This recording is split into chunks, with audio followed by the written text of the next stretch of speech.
So as we actually did the eyes, nose, and the mouth as a practice from the last class, I'm going to show you guys again how to draw eyes, nose, and the mouth separately first, and then I'll go over with the beginners too, right? So we're gonna start drawing the eyes from the top as we explained.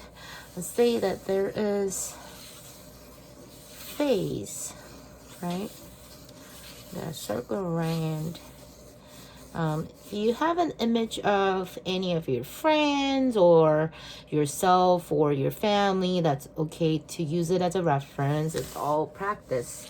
Again, we're in the process of making things better as individual facial features, and then we'll go towards to the end of the class where we can actually draw the whole face and be able to paint it in the better version.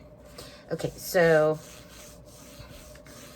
what I like to do normally from the forehead to the eyebrows to the end of the nose, and there's a little bit of that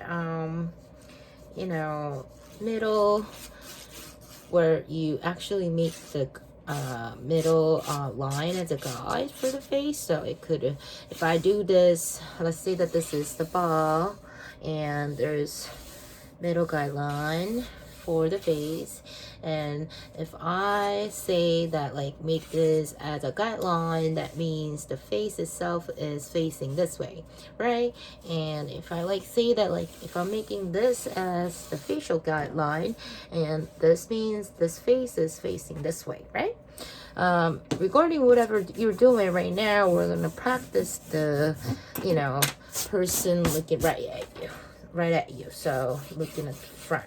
So let's say that this is to the nose, to the mouth, and upper lips and bottom lips, and there's a little bit of that gap and the shadow, and I always like to make that as a guide too.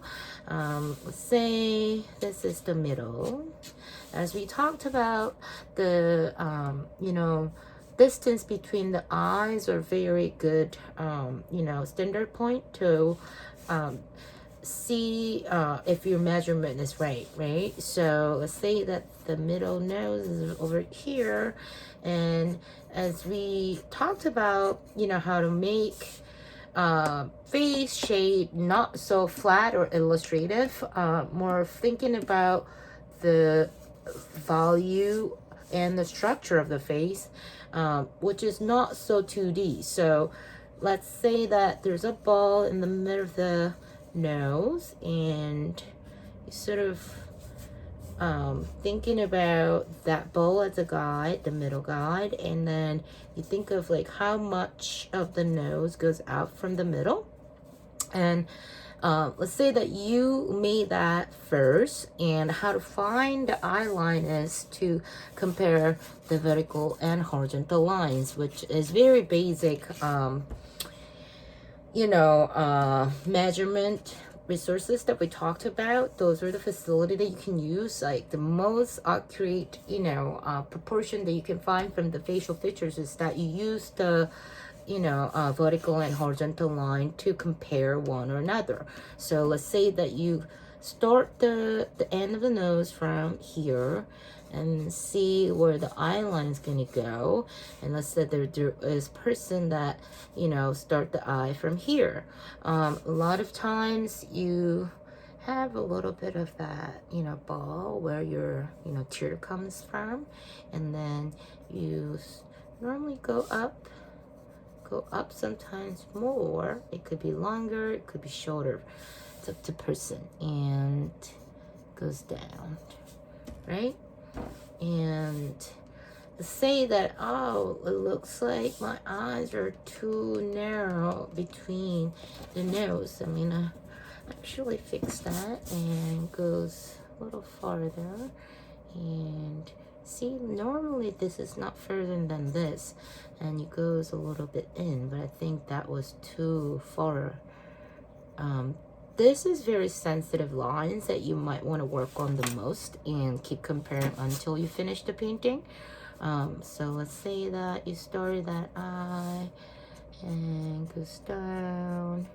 You know, as we talked about the, you know, age for the eye lines, this is probably somebody who's young but has a little bit of, like, you know, the lower end of the eyes. But I'll say, like, normally this is more like my age, me 30, whatever. I'm just kidding. But, like, you know, the eye line I'm talking about is from the, you know, parallel. Like, if it's upper, that means it's a little younger, right? As we go older, this goes down a little bit. So then the eyeball was the main thing that we actually discussed from the last week, is that, you know, this is really, I don't know if you guys see it, so I'm gonna make it little, zoom in, you know,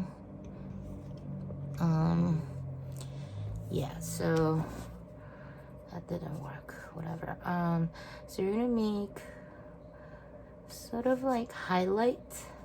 So these are like, let's say that you look at, you know, some type of light in the ceiling, you know, and then it really reflects on your eyes because your eyeballs are not dry, right? Then you make the circle in the middle. That should be the darkest color of any, like, colors in the eyes. And then you have a little bit of outside the line from the edge of the eyes, and then you start to blend these dark color to lighter color out. So this is sort of like how I make eyes from very young age, and it always works, and like look like, you know, this person is actually thinking, not like zombie, you know. And then I like to do, there's a little bit of line from the middle, so you want to actually do that. And unless this person is Caucasian or have a light color eyes, I would definitely darken those and even darken more from the middle, right? And then I sort of like shade over here so that you sort of show the structure of that eyeball being circle and, you know, like actual ball, you know. And then I said that, you know, there's eyebrows, let's say, and it's in the middle, so you, like, from nose to that, there is some gaps in the face, so you sort of like put a little bit darker color in it. And this whole part is sort of mid-tone and has shadow to it. And then say that this is the darkest color of the nose from the actually the nose of the body, and there is always, you know, I said nose hole. So you sort of like, here's the darkest part, and that's getting darker, and then you sort of shade it out. This part too, same thing, blend it out.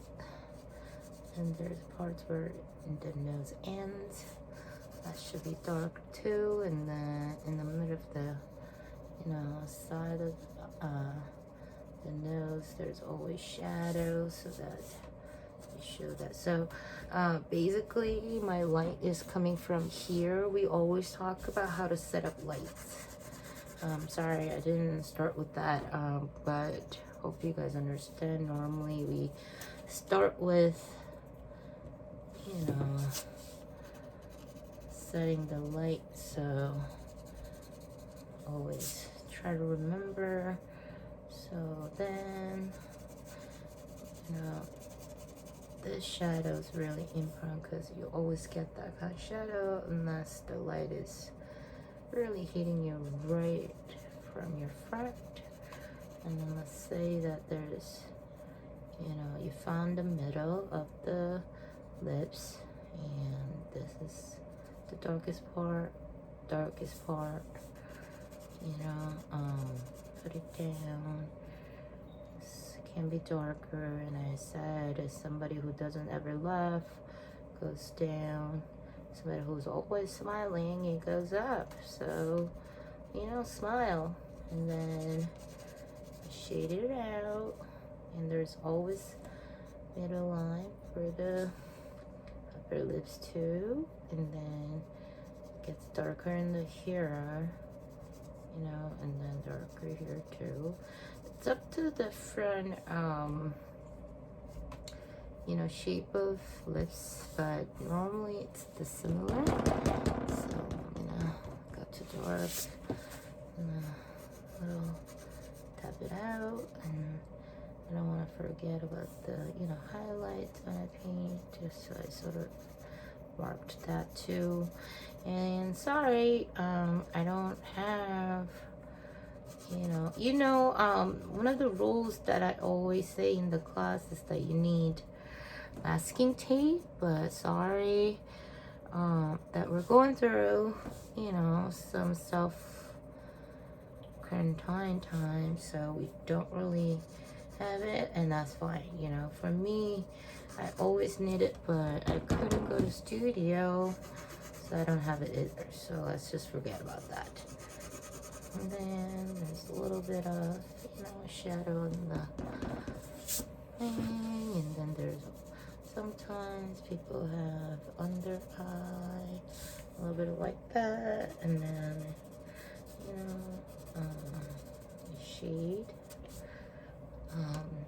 Here sometimes often people get darker, and then it's lighter. This gets darker sometimes too, so we're sort of expanding to the face more than just, you know, practice individual, but it's fine if you don't feel comfortable. You can just individually practice, you know, eyes, nose, and the mouth. Okay, so yeah, I'm gonna start painting and see if you guys can follow up.